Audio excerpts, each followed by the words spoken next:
Ang Pilipinas naman mga kabrigada at ang US Naval Forces abay nagsagawa ho ng live fire gunnery exercise dyan sa Zambales.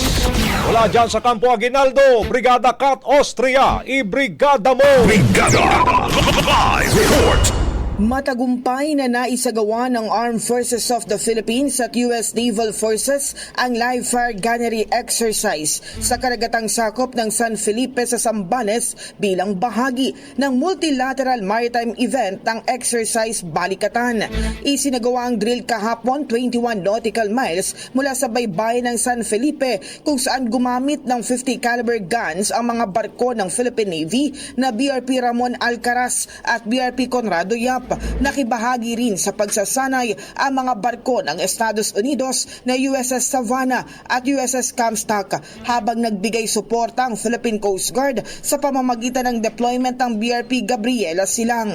Layon ng GANEX sa palakasin ang kakayahan ng mga kalahok sa surface warfare tactics, communication at maritime domain awareness sa West Philippine Sea.